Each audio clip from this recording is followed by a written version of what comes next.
What is up, everybody? Welcome back to Limited Level Ups. I'm Alex, and today, our last episode of 2024, we're going to be talking about something that affects pretty much every player, even ones that have been playing a really long time. In some cases, especially ones that have been playing a long time. Today, we're talking bad habits and, of course, how you can maybe curb said bad habits. If you're looking for some 2025 limited magic New Year's resolutions, you're in the mindset of like, all right, 2025, it's going to be my year. Let's see what I can improve on. I think this is going to be a really good place to start because a lot of the habits that I picked out to talk about today, there are things that you can change pretty much today, or at very least take the first step to changing that habit today. We're going to keep things as actionable as we can here. These are habits that I've had in the past, habits that I've seen other streamers have, habits that I see consistently in players that I coach. I'm sure that everybody watching this video or listening to this podcast right now, you're going to have at least one of these habits. I know that I've, from time to time, engaged in these habits. So why don't we just jump in? 5 limited magic bad habits to leave in 2024. Bad habit number 1, and I'm starting here because this is the one that historically I have fallen into many times. I'm better at it now than I used to be, but I still catch myself sometimes.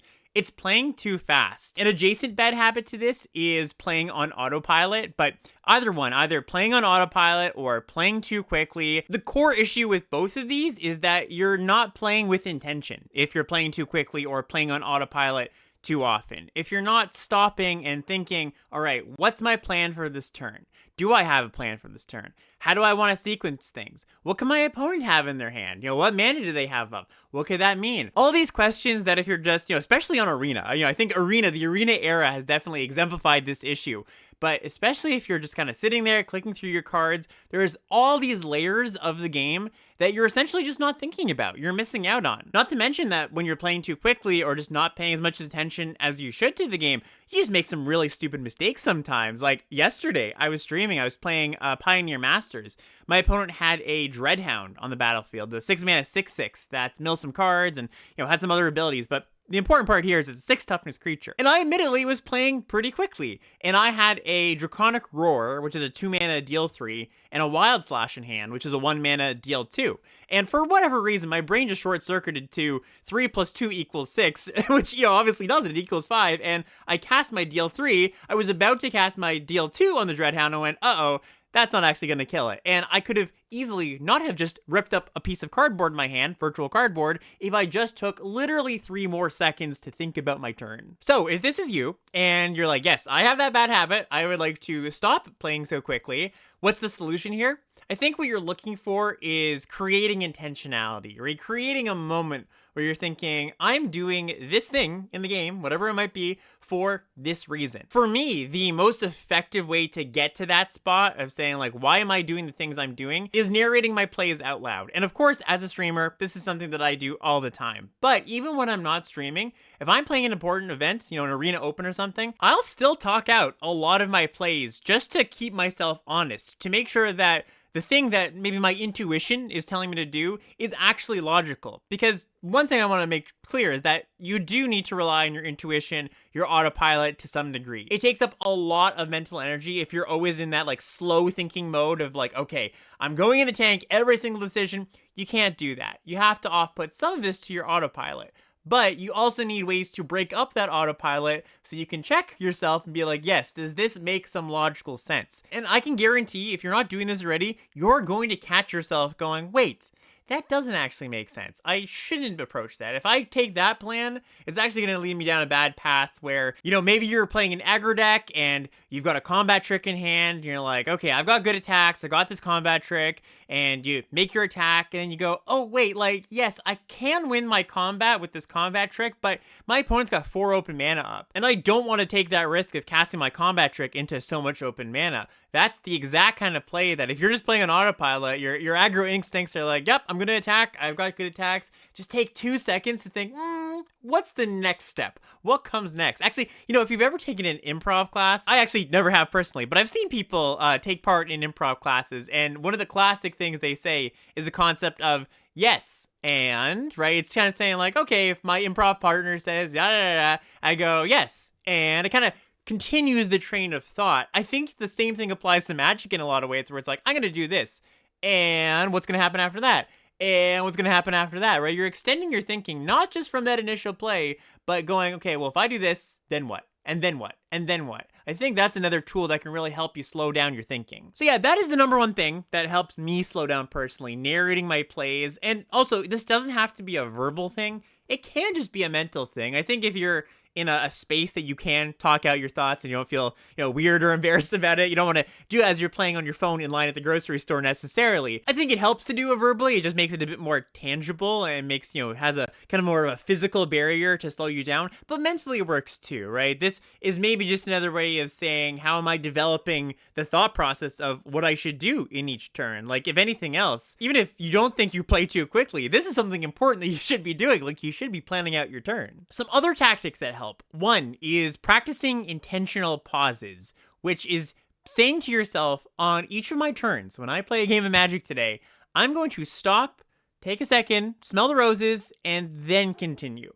And I think the two most important spots to do this are your draw step. When you get your new card, you see a brand new card, changes the game completely, and before you go to combat. I think the draw step one is actually the most important one here, because as you're on your opponent's turn, you can kind of think, okay, I'm roughly going to do X, Y, Z when it goes back to my turn. But drawing a new card, having a new card in hand that might change your plan, that is something that, should give you some pause, no pun intended. You should pause here and go, okay, has this new card that I've just drawn changed the game in any way? I really like to take in just the sights and sounds of the game at every single draw step. Just figure out, what's in my hand? Take a look again. How many cards does my opponent still have in their hand? What's the board look like? Do they have open mana? You're reevaluating those kind of questions every single time on your draw step. I think it really helps. And then combat is the other spot. I think it's really great to just take an intentional pause, especially if you're playing a more aggressive deck or a mid-range deck, or honestly just any deck that could potentially beat down. You're just not like a hard control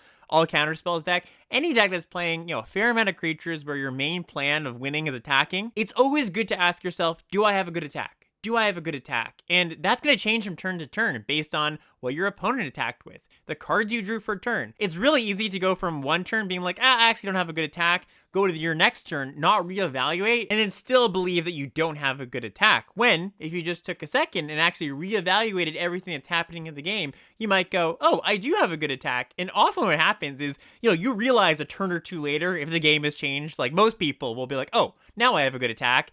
But you might have been able to realize that a turn or two earlier. And this is something you might have heard before, but it's something that I feel is very, very true, is that the difference between a good Magic player and a great Magic player, one of the differences is the great Magic player knows what they have to do and they realize the actions they have to take exactly on the right turn and not one turn later. I think a medium Magic player, they often realize these things of, oh, I did have a play, or I could have made an attack one or two turns late, and that makes a huge difference. Something that might work for you is just having a bit of a checklist to go through, or just say to yourself, okay, on each of my turns, I will, 1, count how much mana I have. 2, figure out my plan for the turn. 3, predict what my opponent might do in response to my plan. And then after you've gone through all that, you go, okay, does this all make sense, right? Just having that walkthrough for yourself. That's another way you can kind of slow yourself down. And all of this, I think another goal is just really to frequently reevaluate, right? And the more checks you have, the more draw step checks or combat steps you have, the more you can keep asking yourself that question, has anything changed? Do I have a better attack here? Do I have a good opportunity to cast this spell? Has my plan changed at all, right? That's really the core of what we're trying to get at when we're saying, hey, you should slow down, because you need to be asking yourself all these questions. And then the final thing that, if all else fails, and maybe you're already doing this, but here's something that it's a bit of a drastic measure, but have you considered turning off the auto tapper on Arena? I personally haven't. I like it still.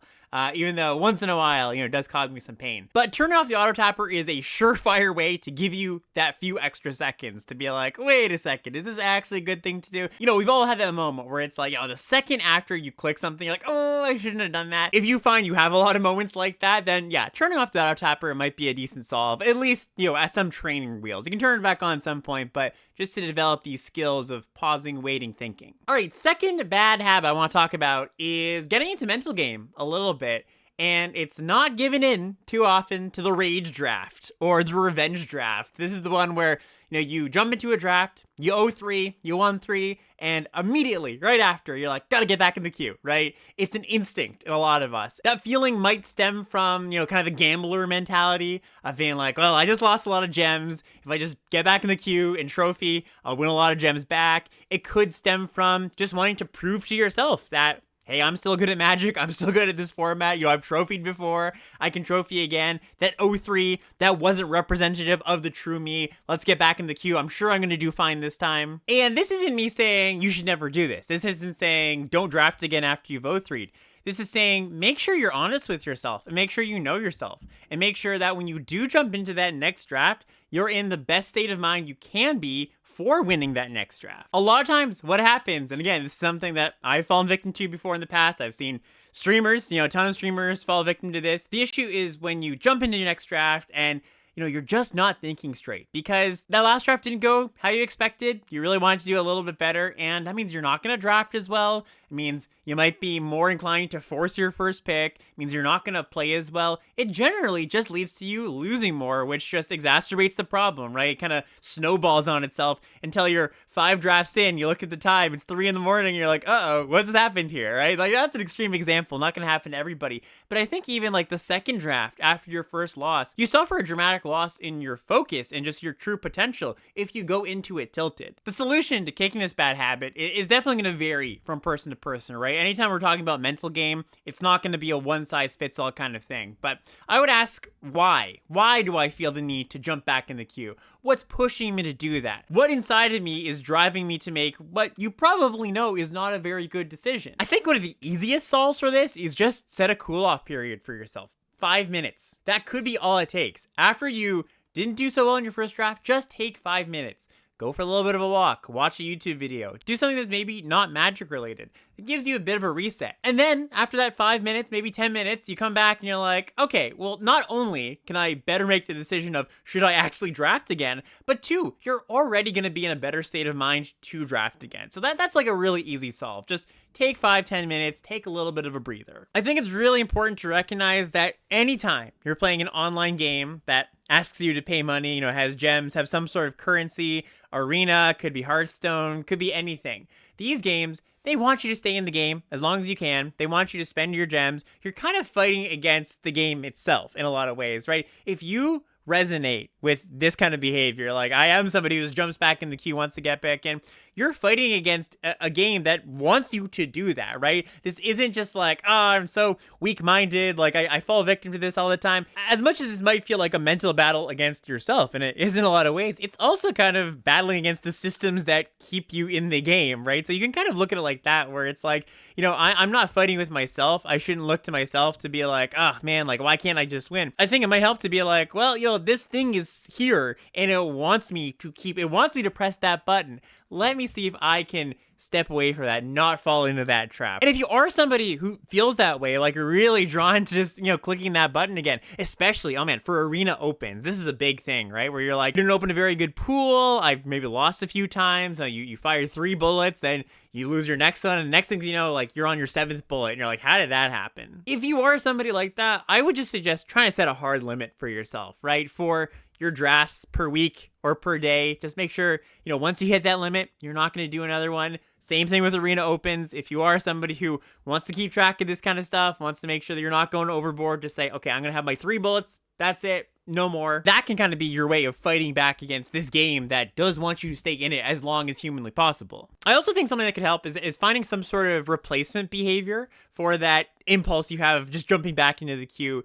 Maybe it's, you message a friend on Discord talking about the draft you just had, or maybe you even just like look at your own draft logs and game logs on 17 Lands or Untapped, or if you use a tracker, going back and saying, okay, well, what could I have done differently in that draft? How could I have done that better? I think if you shift the focus to learning from each draft and not necessarily from winning each draft, and you just recognize, hey, winning will come eventually if I just keep learning. Because another feeling you might have of Oathring was like, well, this was useless. This was a waste of my time and my gems, right? You can still have something productive come away from those 3 losses. And in fact, when I do coaching sessions and we look at gameplay, we're always looking at losses. We're never looking at the winning games, because those ones, you probably played fine enough to win. You probably, in your losing games, a lot of the time, have spots you could have gone over and go, okay, well, actually, I could have done this differently here. And I could have maybe drafted these cards instead of that. I could have picked up on this signal. I could have not been so stubborn about the lane I was in, right? There's all these different things that you can go back and analyze to make it not feel like that 03 was a complete waste, right? There is still value to be had from those things. If you do find yourself in the situation where you just have that impulse and you can't overcome it in the moment, you're like, I just have to jump into another draft.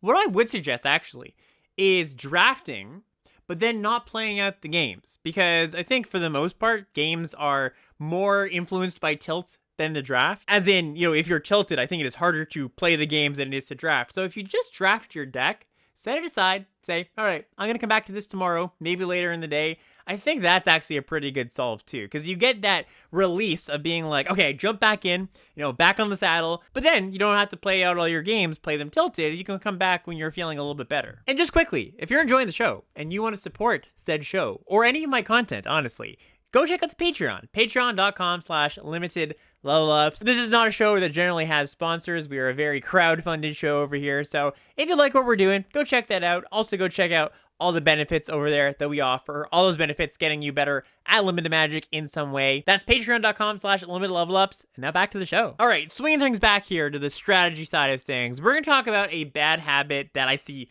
a lot of players have in draft. I might even say more players than not probably have this habit. And the bad habit is not paying attention to the entirety of the packs that you open or get past. Basically just getting too tunnel vision on the cards you're taking, the cards that are in your colors, that awesome bomb that you open, and just putting it right into the pile when you've still got 50 seconds left to look at the rest of the pack. One of the goals of drafting is to find the open colors, the open lane, and you can't do that if you're just closing yourself off to what cards do I care about. You need to be watching to make sure that when you get to pack 6 and there's still 4 or 5 white cards, like, you care about that. It doesn't necessarily mean you're going to just jump into white at that point when you see that, but it's really important information to know that it's an option maybe to pivot into white. It's important to know that, hey, maybe nobody's touching this color. This sounds like pretty basic stuff, but I observed even from pretty solid drafters, they just don't take enough time to look at the rest of the cards in the pack after they've taken their card.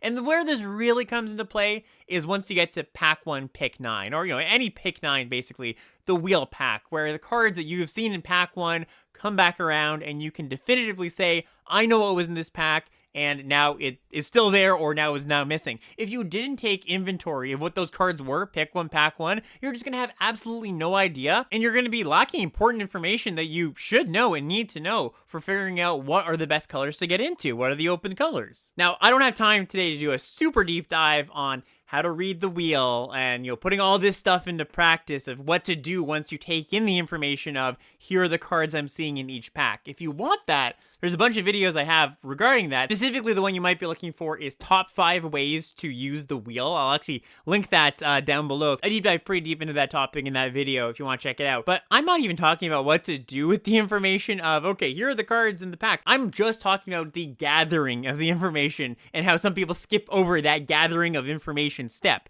And it's very, very important to do that. You're just not going to be able to come out the other end with the best deck you possibly could have if you're not doing this stuff, if you're not taking in what all the cards are in the pack, every single pack you get past. So what I would suggest to break this habit is build a bit of a process for yourself when you open or get past a pack. Generally for me, what I do when I look at my pick 1, pack 1, we've got a pack in front of us from Foundations. People listening audio only, you might want to shift over to the YouTube for now, and if not, you should be able to follow along if you can't do that right now. But I've got a pack in front of me. Generally a pretty weak pack. There's a Spinner of Souls in the pack, the 3-mana 4/3 green reach creature that when a creature dies, you get to reveal creatures from the top of your library and basically draw a new creature. Awesome card, easy to slam pick, put it in the pile, but you also want to take a look at what else is in the pack. It's a pretty weak pack overall. We've got Tragic Banshee in the pack, the 5-mana 5/3 that if something's died this turn, comes in and gets something -13, -13. That's kind of the only other great card in the pack. Everything else is pretty medium. And you might think, okay, well, this pack is pretty medium. That doesn't matter that much. Actually, in the packs that are pretty medium, that actually matters even more, because if a good card does come back, that means something, right? So, for example, there's a Fleeting Distraction in this pack. It's the only blue card. Single blue mana, instant, target creature gets -1, -0, you draw a card. Now, not a fantastic card, but if that only blue card, a playable blue card, comes back around, tells you a bit of something, right? It's not a surefire sign that blue's open, but it's a little bit of a hint. Same thing with the 2 white cards in this pack. We've got a Cathar Commando and Inspiring Paladin. I could see a world where those two come back. Maybe somebody thinks that Reclamation Sage is a good card in this format. Maybe somebody speculates on this Adventure Gear in the pack. Like, it's possible that people take 7 cards that you wouldn't take as a drafter, but they did. They may have different evaluations. They might be just weaker drafters with less good card evaluation skills. So the cards that are untouched, even in a pack that isn't very strong, that can tell you a lot. So my process, and you might want to copy this if you're looking for a process yourself to kind of take in all the cards, is you look at, okay, what are the strongest cards in this pack? Tragic Banshee, Spinner of Souls. Pretty obvious. You narrow it down between those two. You take whatever one is the best one. Obviously, in this case, I think Spinner of Souls is the best one. I highlight that, and then I just take some time. Just familiarize yourself with the pack. Honestly, this can be like a visual thing. This can be like, oh, I remember there was 2 white cards. You might not even remember exactly what they were, but you might be like, yeah, I sort of remember there being a lot of white cards in this pack, and when it comes back, there weren't any. That tells you for sure white's not open if there was like 5 white cards and none of them came back around. So you can kind of go through that, a 3-step process of figure out the best cards, narrow it down to the one you want to take, and then just kind of take in the sights, right? You could be more methodical about it too. You could have a draft tracker up, 17 lands, tracks it in real time, so you can just check, okay, what's missing from this pack? That's something you can do. You can take notes of what's in the pack if you want. You can note, okay, well, there's only 1 blue card. You can say there's only 1 green card if that was the case. You can do a lot of different things. I actually think it doesn't matter too much how you go about it, as long as you go about it in some way. And it doesn't have to be this perfect, meticulous system. You don't have to develop this entirely new skill of being like, well, now I've got this systematic way of figuring out what wheels. It's just about giving you a little bit more time, giving your brain a little bit of time to intake what you saw so that potentially that information can be used when the pack comes back around. And this applies, of course, to all the packs after that. Pick 2, pick 3, pick 4. I'm doing this for those picks as well. You can also practice this on any website that does draft sims, right? You could do draftsim.com, or 17 Lands has a draft simulator. You don't need to kind of like trial by fire yourself and do this every single time that you're jumping into a real draft. You can practice these skills of taking in what's in the pack, trying to remember things, trying to give your brain a little bit more time to intake things. You can do this in practice drafts. That totally works too. All right, next habit is something I talk about a lot in the show, and it's just taking advantage of 17 Lands and the win rate data they have over there. Forget about the, looking at your draft logs and your game logs. That's great too. If you're doing that, that's another level. But even just what I consider kind of like a point of entry for being good at a draft format these days is just taking a scan of how well is each card performing in the format. I think it's really important to highlight your blind spots of cards that you might think are better than they actually are, or the opposite, where it's like, oh, I didn't realize that card was actually so good. Maybe I should be taking that a little bit higher. And in the past, it's been a very daunting thing to go into 17 Lands, go to that chart, work through all what the acronyms mean and what the game in hand win rate numbers mean. They've simplified it so much just this week, actually. They just updated 17 Lands with a nice tier list interface. So instead of just wading through that chart, you can just see like, all right, let's just go to black. Let's see what the good cards in black, kind of go down the list. Like, okay, in Foundations, Liliana Dreadhorde General is the best card in black. That's awesome. It's performing super, super well. Go down the list, kind of just see, all right, like what rough ranking does 17 Lands, the win rate data display. Of course, my disclaimer for any time I talk about win rate data is it's not the end all be all. It's not like a pick order you should be following, but it really informs your blind spots. That's the big thing here. And I think that if you're not taking advantage of this kind of win rate data in the year of 2025 coming up here, I think you're missing out. Now, I totally understand if it's your preference for enjoyment. If you're somebody who's like, yeah, I prefer to figure things out on my own. I prefer not to look at this kind of data. Like, I think you're also still probably missing out on something, but at least you're saying, okay, I want to not look at the data, not look at the kind of the quote unquote cheat sheet. I know people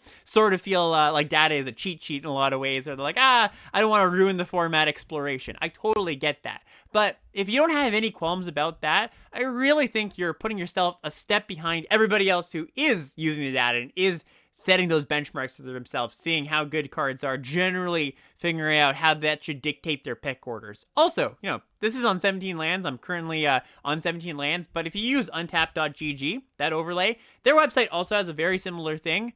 They take from a larger player base, so they're going to have more data, but going to have, generally, when you increase the player base size, less skilled players, right? That's generally how it works. But no matter what, either 17 Lands, Untap.gg, some other interface or overlay or website that you use, using those to just set those baselines for yourself for how good cards are, how good archetypes are, that is so much better than not doing that at all. So I would really recommend, especially if you're somebody who's like, I really don't want to, it feels like homework going through all those numbers and those letters.